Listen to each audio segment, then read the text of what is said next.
Assalamualaikum warahmatullahi wabarakatuh.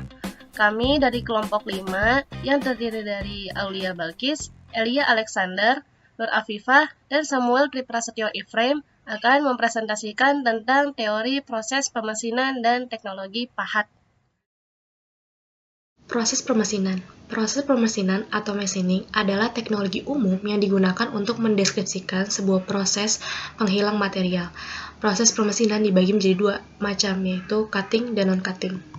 Ini contoh-contoh proses cutting, kayak showing, milling, turning, shaping, drilling. Kalau yang ini yang non-cutting, yaitu shearing, forging, dan drawing. Ini contoh cutting yaitu fresh.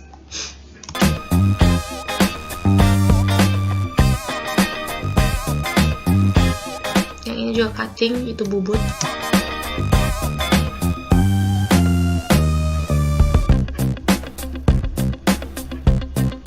Kalau ini yang non cutting yaitu forging.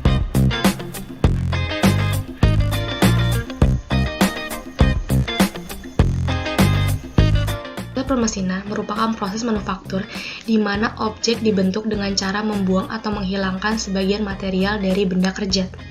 Tujuan proses pemesinan ini ialah untuk mendapatkan akurasi yang lebih baik dibandingkan proses lainnya.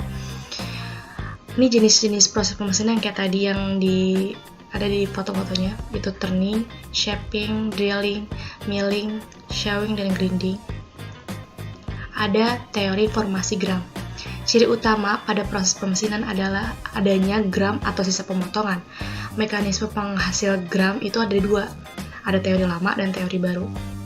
Kalau teori lama itu, pada mulanya gram terbentuk karena terjadinya retakan mikro yang timbul pada benda kerja tepat di ujung pahat. Dengan bertambahnya tekanan pada pahat, retak tersebut menjalar ke depan sehingga terjadilah gram.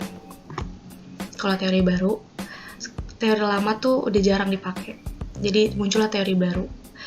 Logam pada umumnya itu bersifat daktil. Apabila mendapat tekanan, akan timbul stres di daerah yang terkena mata potong. Tegangan logam tersebut mempunyai orientasi yang kompleks dan pada satu arah akan terjadinya tegangan geser yang maksimum. Apabila tegangan geser itu melebihi kekuatan logam itu bakal terjadi deformasi plastis yang menggeser dan memutus benda kerja di ujung pahat pada suatu bidang geser. Bidang geser mempunyai lokasi tertentu yang membuat sudut terhadap vektor kecepatan potong dan dinamakan sudut geser. Proses terbentuknya gram tersebut dapat diterangkan melalui analogi tumpukan kartu. Apabila tumpukan kartu dijajarkan dan sedikit dimiringkan, kemudian didorong dengan penggaris yang membuat sudut terhadap garis vertikal, maka kartu bergeser ke atas terhadap kartu di belakangnya. Pergeseran tersebut berlangsung secara berurutan dan kartu terdorong melewati bidang batas papan. Suatu analisis mekanisme pembentukan gram yang dikemukakan oleh Merchak berdasarkan teorinya yang model pemotongan sistem tegak. Sistem pemotongan tegak merupakan penyederhanaan dari sistem pemotongan miring, di mana gaya yang diuraikan menjadi komponennya pada suatu bidang. Beberapa asumsi yang digunakan dalam analisis model tersebut antara lain kayak mata potong pahat sangat tajam sehingga tidak menggosok atau menggaruk benda kerja, mendistribusi tegangan yang merata pada bidang geser, gaya aksi dan reaksi pahat terhadap bidang gram adalah sama besar dan segaris. Berdasarkan cara penguraiannya, maka gaya pembentukan gram pada proses pemesinan terdiri atas satu, gaya F yang ditinjau dari proses deformasi material dapat diuraikan menjadi dua komponen, yaitu Fs, gaya geser yang mendeformasi material pada bidang geser sehingga melampaui batas elastis, atau Fsn, gaya normal pada bidang geser yang menyebabkan pahat tetap menempel pada benda kerja. Yang kedua ada gaya total F dapat diketahui arah dan besarnya dengan cara membuat dinamometer yang mengukur dua komponen gaya, yaitu Fv, gaya potong searah dengan kecepatan potong, Ff, gaya makan searah kecepatan makan. Ya guys, selanjutnya ada relasi antara gaya dan energi permesinan.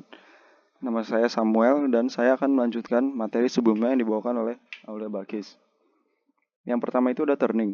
Nah, di sini terdapat keterangan-keterangan rumusnya, FC, A, AP, dan lain-lainnya. Dan rumus yang pentingnya itu ada yang di sebelah kanan ini, yaitu yang pertama ada chip section. Rumusnya A sama dengan AP dikali F. Lalu ada cutting force. Rumusnya FC sama dengan A dikali KC dikali C. Dan juga ada chip thickness. H sama dengan F dikali sin X. Ada cutting power. PC sama dengan FC dikali VC. Dan ada juga yang terakhir drive power, yaitu P1 sama dengan PC dibagi efisiensinya. Nah, untuk masing-masing bendanya itu kita punya faktor C-nya, yaitu yang ada di pojok kanan atas ini. Masing-masing benda itu memiliki faktor C yang berbeda, yang dapat kita hitung dari cutting speed-nya. Ya, selanjutnya ada drilling. Pada drilling juga sama ada keterangan rumusnya. Yang rumus yang dipakai itu, yang pertama ada chip section per cutting edge, yaitu rumusnya A sama dengan D dikali F per 4.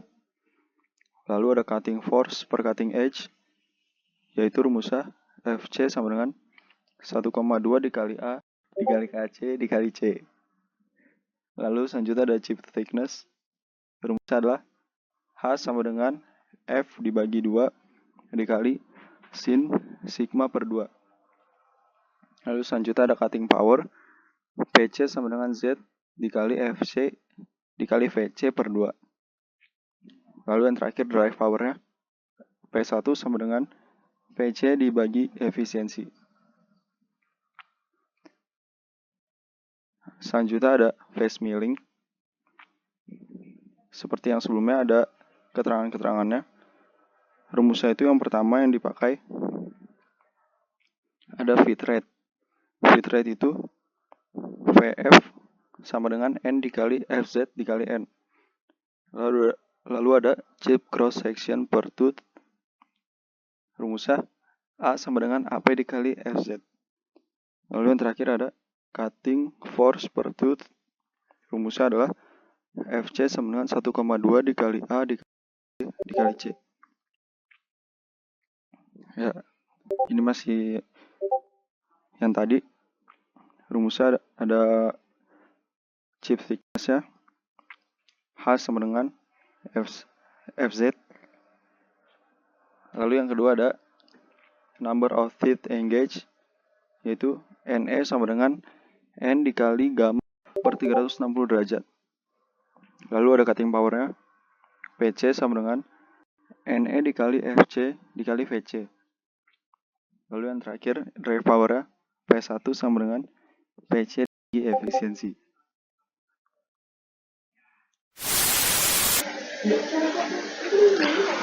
Material pahat. Setiap permesinan tentunya memerlukan pahat dari material yang cocok agar terciptanya produk dengan kualitas baik. Karena pahat merupakan salah satu komponen utama yang memegang peranan penting dalam proses permesinan. Untuk itu, ada pun kriteria sifat material pahat yang perlu diperhatikan antara lain. Yang pertama itu ada kekerasan. Kekerasan yang cukup tinggi melebihi kekerasan benda kerja tidak saja pada suhu ruang melainkan juga pada suhu tinggi atau memiliki hot hardness yang tinggi pada saat proses pembentukan geram berlangsung. Yang kedua itu ada keuletan. Keuletan yang cukup besar untuk menahan beban kejut yang terjadi sewaktu pemesinan dengan interupsi maupun sewaktu memotong benda kerja yang mengandung partikel atau bagian yang keras atau bisa kita bilang hard spot. Ketahanan beban kejut thermal diperlukan bila terjadi perubahan temperatur yang cukup besar secara berkala atau periodik. Sifat adhesi rendah untuk mengurangi afinitas benda kerja terhadap pahat, mengurangi laju kausan, serta penurunan gaya pemotong. Kelima, ada daya larut elemen atau komponen material pahat yang rendah. Dibutuhkan demi untuk memperkecil laju kausan akibat mekanisme difusi. Selanjutnya kita akan membahas jenis-jenis material pahat. Yang pertama itu ada baja karbon, mempunyai kandungan karbon yang relatif tinggi yaitu antara 0,7 sampai 1,4%. Dan presentasi unsur lainnya yang rendah, yaitu ada Mn, W, dan Cr. Serta memiliki kekerasan permukaan yang sangat tinggi. Baja karbon ini bisa digunakan untuk kecepatan potong rendah, sekitar Vc sama dengan 10 meter per menit. Karena sifat martensit yang melunak pada suhu sekitar 250 derajat Celcius, pahat jenis ini hanya dapat memotong logam yang lunak ataupun kayu. Karena harganya yang relatif murah, maka sering digunakan untuk tap, atau biasa kita gunakan tuh untuk membuat ulir. Yang kedua itu ada HSS, atau High Speed Steel, merupakan baja paduan tinggi dengan unsur paduan CR dan W. Melalui proses penuangan, kemudian diikuti penempaan baja dibentuk menjadi batang atau silindris. Pada kondisi lunak, bahan tersebut dapat diproses secara pemesinan menjadi berbagai bentuk pahat potong. Setelah proses perlakuan panas dilaksanakan, kekerasannya akan cukup tinggi, sehingga dapat digunakan pada kecepatan potong yang tinggi, atau sampai dengan 3 kali kecepatan potong untuk pahat CTS, sehingga dinamakan baja kecepatan tinggi atau HSS, atau biasa kita sebut High Speed Steel. Gambar di samping itu adalah beberapa alat potong untuk mesin bubut. Selanjutnya itu ada karbida. Karbida adalah pahat yang dibuat dengan cara menyinter serbuk karbida atau nitrida dan oksida dengan bahan pengikat yang umum yaitu kobalt. Semakin besar presentasi pengikat CO, maka kekerasan makin menurun, dan sebaliknya, keuletannya membaik serta memiliki modulus elastisitas dan berat jenis yang tinggi. Memiliki koefisien muai setengah dari baja dan konduktivitas panas sekitar 2-3 kali konduktivitas panas HSS. Selanjutnya ada paduan core non-ferro atau cast non-ferrous alloys. Sifatnya di antara HSS dan karbida. Jadi di antaranya yang digunakan dalam hal khusus di antara pilihan di mana karbida terlalu rapuh dan HSS mempunyai hardness dan wear resistance yang terlalu rendah. Jenis pahat ini dibuat dalam bentuk toolbit atau sisipan. Paduan non-ferro terdiri dari 4 macam elemen utama, yaitu CO sebagai pelarut, CR membentuk karbida, W membentuk karbida, dan karbon 1%. Selanjutnya ada keramik. Keramik adalah material paduan metalik dan non-metalik. Proses pembuatannya melalui powder processing. Keramik secara luas mencakup karbida, nitrida, borida, oksida, silikon, dan karbon. Mempunyai sifat yang relatif rapuh. Beberapa contoh jenis keramik sebagai berkas potong adalah keramik oksida atau oksida aluminium, Al2O3 murni, nitril silikon, Si3N4 disebut kombinasi Si, Al, O, dan N. Selanjutnya ada CBN atau cubic boron nitride. Dibuat dengan penekanan panas hingga serbuk grafit putih nitrida boron dengan struktur atom heksagonal berubah menjadi material kubik. Pahat sisipan CBN bisa dapat dengan menyinter serbuk BN tanpa atau dengan material pengikat Al2O3, tin atau CO. Selanjutnya ada intan, merupakan pahat potong yang sangat keras, yang merupakan hasil proses sintering serbuk intan tiruan dengan bahan pengikat CO, 5-10%. Hot hardness yang sangat tinggi dan tahan terhadap deformasi plastis. Sifat ini ditentukan oleh besar butir intan serta persentase dan komposisi material pengikat. Karena intan pada temperatur tinggi mudah berubah menjadi grafit dan mudah terdifusi dengan atom besi, maka pahat intan tidak bisa digunakan memotong bahan yang mengandung besi. Jadi pahat intan ini nggak bisa untuk memotong yang mengandung besi. Berikut adalah gambar untuk grafik jenis-jenis pahat dan tahun mulai penggunaannya. Jadi jenis pahat satu itu digunakan tahun 1800. Tools material HSS itu tahun dimulainya itu tahun 1900. Cast cobalt alloy dimulai pada tahun 1915. Cemented carbide mulai digunakan tahun 1930. Cermet tahun 1950-an. Keramik tahun 1955. Synthetic diamond 1954-1973. Cubic boron nitride tahun 1969 dan coated carbide tahun 1970. Baik, sekarang saya akan membahas mengenai geometri atau bagian-bagian pada pahat. Pahat yang akan saya bahas yaitu pahat bubut ya. Jadi bagian-bagian pahat bubut ini, yang pertama ada shank. Shank itu batang atau tangkai pahatnya. Ya ini biasanya dipakai buat tempat mencekam pahatnya pada caknya. Terus habis itu ini ada cutting face-nya, terus ini ada trial edge-nya nih yang di atas ini, terus ini ada trial flank yang di depannya ini, terus ada cutting tip with corner rounding, terus ini ada main flank, terus di sini ada primary cutting edge. Dan sini ada sudut-sudut pada pahatnya yang akan saya bahas pada slide selanjutnya ya. Lalu sudut-sudut pada pahat. Nah, sudut-sudut pada pahat ini ada sudut alfa, ada sudut beta, ada sudut gamma. Itu tuh apa sih? Nah, sudut alfa ini adalah side relief angle atau sudut pengaman samping ya. Ini sudut pengaman samping. Terus ini ada sudut beta atau wedge angle. Wedge angle itu tuh sudut irisan.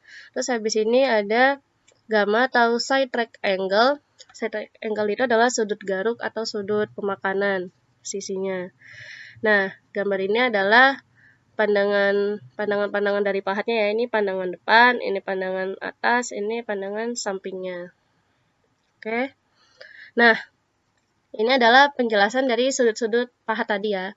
Jadi pertama ada sudut wedge angle atau beta atau sudut irisan adalah sudut di antara permukaan potongan atau cutting face-nya dan blank-nya atau surface below the cutting edge. Jadi permukaan di bawah sisi potongnya. Nah, ini bisa dilihat pada gambar ya. Sudut beta ini ada di antara cutting face, ini cutting face-nya, dan juga di antara blank-nya nih di bawahnya atau sudut atau permukaan di bawah cutting edge-nya. Nah, habis itu semakin kecil sudut irisan, maka semakin rendah pengeluaran gayanya. Namun sudut irisan ini harus sesuai dengan material yang digunakan atau yang dikerjakan. Nah, terus ujung pahat yang tipis, yang ini nih, akan pecah atau rompal jika material yang dikerjakan ini terlalu keras. Terus habis itu, clearance angle atau sudut jarak adalah sudut di antara sisi alat atau sisi alat dan permukaan yang terpotong. Ya, sudut jarak tuh yang mana sih? Yang alfa, yang ini nih. Di antara flank sama surface backing cut-nya nih, permukaan yang bakal dipotong. Nah, gesekan dan pemanasannya itu tergantung pada sudut ini. Nah, sudut ini harus dipilih sehingga alat yang dapat memotong itu dapat memotong dengan bebas. Habis itu, material lunak itu membutuhkan sudut jarak bebas yang lebih besar karena material lunak ini menghasilkan lebih banyak panas dan gesekan. Habis itu, ada rect angle atau sudut garuk ya. Sudut garuk ini atau yang gamma nih, dia mempengaruhi pembentukan chipnya. Nah, sudut ini adalah sudut di antara permukaan pemotongan atau cutting face-nya dan juga plane referensi pada toolnya. Terus habis itu, permukaan imajiner itu tegak lurus terhadap permukaan potong nih, garis imajiner itu yang tegak lurus sama benda kerjanya. Terus habis itu ada small rectangle. Nah, small rectangle itu atau sudut garuk kecil itu besarnya 0 derajat sampai 8 derajat. Nah, material ini pertama ditekan dengan kuat di depan permukaan chipnya. Habis itu, ketika materialnya keras, maka bentuk retak yang menonjol disebut di depan pemotong. Nah, terus habis itu partikel-partikel material tersebut kemudian dirobek dan membentuk tear chip yang brittle atau getas. Habis itu gaya pemotongan maksimum itu bekerja sesaat sebelum partikel chipnya itu dirobek. Habis itu sebagai hasil dari perubahan gaya pemotongan ini, alat pemotong harus terus-menerus muncul sedikit demi sedikit ya. Akibatnya, permukaan yang dikerjakan ini nanti gak halus atau gak mulus ya. Nah, lalu semakin besar materialnya dan semakin tebal chipnya, maka semakin kasar pula permukaan potongnya. Habis itu ada large rectangle atau sudut garuk yang besar. Ini materialnya ditekan hanya sedikit. Nah, chipnya tidak pecah tetapi continue karena perubahan beban pada pemotongnya sedikit dan hasilnya nanti permukaan yang dikerjakannya bakalan halus. Lalu saya akan membahas efek dari rectangle yang positif dan negatif ya. Jadi sudut garuk positif atau rectangle positif itu ada ketika ada sudut terbuka antara permukaan chipnya dan tegak lurusnya. Nah, sudut positif ini ditunjukkan gambar yang ini nih, yang kiri. Jadi dia itu sudutnya di antara permukaan chipnya dan juga pada tegak lurus dari si benda kerja kita gitu. Ini namanya sudut rectangle positif. Nah, alat ini atau tool ini memiliki efek pemotongan ya. Jadi chip yang dihasilkan dia besar. Habis itu jika ada lagi satu lagi ya, jika sudutnya ini ditutupi oleh cutternya atau pemotongnya, itu dikenal sebagai negatif rectangle atau sudut garuk negatif, ditunjukkan pada gambar yang kanan nih. Jadi dia sudutnya ditutupin sama cutternya. Nah, terus alatnya atau toolnya memiliki efek goresan atau pengikisan. Dan penghilangan atau pembuangan material ini lebih lambat dalam pengikisannya. Jadi kalau pada sudut rectangle negatif, itu dia chip yang dihasilkan itu lebih kecil daripada yang sudut rectangle-nya dia positif, dia chipnya lebih besar. Habis itu, the clearance and wedge angle always have positive value. Maksudnya, sudut jarak dan sudut irisan pada pahat ini memiliki nilai yang positif. Nah, kalau misalnya rectangle atau sudut garuknya, dia bisa memiliki nilai yang negatif. Nah, di sini bisa kita dapat rumus kalau sudut jarak ditambah sudut irisan ditambah sudut garuk itu hasilnya adalah 90 derajat. Nah, ketika sudut tracknya atau sudut garuknya positif, yang ini nih, yang gambar yang kiri, dia rumusnya menjadi alfa ditambah beta ditambah gamma, hasilnya adalah 90 derajat. Nah, sedangkan kalau sudut tracknya dia negatif, maka alfa ditambah beta dikurangin gamma, hasilnya 90 derajat. Ini seperti gambar yang kanan ya. Oke. Lalu saya akan membahas fluida pendingin atau coolant. Nah, coolant ini udah sering dilihat ya kalau misalnya lagi di bengkel, kalau lagi kerja mesin fries, mesin bubut, atau mesin bor gitu, yang warnanya putih. Nah, itu namanya coolant. Nah, fluida pendingin atau coolant ini mempunyai kegunaan yang khusus dalam proses pemesinan. Cairan pendingin perlu dipilih dengan seksama sesuai dengan jenis pekerjaan yang dilakukan dengan mesin perkakas. Penggunaan cairan pendingin ini dapat dilakukan dengan berbagai cara, seperti disemprotkan, dikucurkan, dikabutkan, dan lain-lain. Efektivitas dari cairan pendingin ini hanya dapat diketahui dengan melakukan proses percobaan pemesinan. Nah, lalu fungsi coolant. Coolant ini fungsinya buat apa sih? Nah, di dalam proses pemesinan, kita harus mengenal coolant sebagai suatu cara untuk menambah atau memperpanjang umur pahat. Nah, fungsi dari coolant secara umum adalah sebagai berikut. Yang pertama, untuk menurunkan temperatur pahat pada saat pemotongan.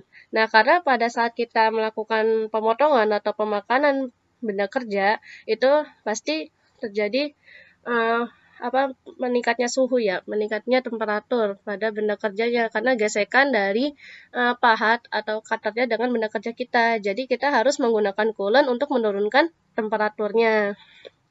Habis itu untuk menurunkan gaya potong. Habis itu memperpanjang umur pahatnya. Jadi kalau misalnya kita nggak pakai coolant, nanti pahatnya itu bisa rompal. Nah, otomatis umurnya menjadi lebih pendek daripada yang seharusnya kan. Jadi kita harus pakai coolant. Terus yang berikutnya untuk melumasi elemen pengarah atau waste-nya, lalu untuk memperhalus atau memperbaiki kualitas permukaan benda kerja. Nah, kalau misalnya kita nggak pakai coolant, nanti benda kerjanya itu bakalan kasar. Dan itu juga diakibatkan dari pahat yang rompal tadi. Kalau misalnya dia rompal, pasti kan hasil benda kerjanya bakalan lebih jelek ya kualitasnya pasti dan lebih kasar. Makanya kita harus pakai coolant biar halus dan kualitasnya bagus. Lalu untuk membersihkan geram dari bidang geram pada saat proses pemotongan. Nah, kalau misalnya kita melakukan proses pemotongan benda kerja, pasti ada geram atau chip yang dihasilkan dari benda kerjanya. Makanya kita perlu coolant untuk membersihkan geramnya biar nggak numpuk di benda kerja kita. Terus yang terakhir untuk proteksi korosi pada permukaan benda kerja yang baru terbentuk. Nah, coolant ini juga bisa berfungsi untuk mencegah benda kerja kita ini biar nggak cepat karatan. Kalau misalnya kita nggak pakai coolant, benda kerja kita akan lebih cepat atau lebih mudah untuk berkarat. Nah, lalu jenis-jenis coolant. Nah, jenis-jenis coolant ini ada dua. Yang pertama ada air blow sama water blow. Air blow ini merupakan coolant berupa tiupan udara yang dialirkan dari selang khusus. Nah, coolant jenis ini digunakan untuk material yang cepat menangkap dan melepaskan panas atau karbida. Yang kedua ada water blow. Water blow ini merupakan coolant yang berbentuk cair. Nah, coolant ini biasanya digunakan pada material yang laju perpindahan panasnya dia lambat. Nah, kemudian fluida pendingin atau coolant yang biasa dipakai dalam proses pemesinan dapat dikategorikan dalam 4 jenis utama, yaitu sebagai berikut. Yang pertama ada cairan sintetik atau synthetic fluids atau chemical fluids. Nah, cairan yang jernih atau diwarnai merupakan larutan murni atau true solutions. Larutan murni tidak bersifat melumasi, tetapi hanya dipakai untuk sifat penyerapan panas yang tinggi dan melindungi dari korosi. Dengan menambah unsur lain yang mampu membentuk kumpulan molekul, akan mengurangi tegangan permukaan menjadi cairan permukaan aktif, sehingga mudah membasahi dan daya lumasnya naik. Yang kedua ada cairan emulsi atau emulsions, water miscible fluids atau water soluble oil, yaitu air yang mengandung partikel minyak, yaitu 5-20 mikrometer. Unsur pengemulsi ditambahkan dalam minyak yang kemudian dilarutkan dalam air. Bila ditambahkan unsur lain seperti extreme pressure additive, daya lumasnya akan meningkat. Yang ketiga, cairan semi-sintetik atau semi-synthetic fluids merupakan perpaduan antara jenis sintetik dan emulsi. Nah, kandungan minyaknya lebih sedikit daripada cairan emulsi. Sedangkan kandungan pengemulsinya atau molekul penurun tegangan permukaannya dia lebih banyak daripada cairan sintetik. Partikel minyaknya lebih kecil dan tersebar. Dapat berupa jenis dengan minyak yang sangat jenuh atau superfatted atau jenis extreme pressure. Yang terakhir ada minyak atau cutting oils. Merupakan kombinasi dari minyak bumi, minyak hewani, minyak ikan, atau minyak nabati. Viskositasnya atau tingkat kekentalannya bermacam-macam, dari yang encer sampai dengan yang kental, tergantung pemakaiannya. Pencampuran antara minyak bumi dengan minyak hewani atau nabati menaikkan daya pembasahan atau wetting action sehingga memperbaiki daya lumasnya. Nah, sekian presentasi kami pada hari ini. Mohon maaf apabila masih ada kekurangan. Ya, terima kasih. Wassalamualaikum warahmatullahi wabarakatuh.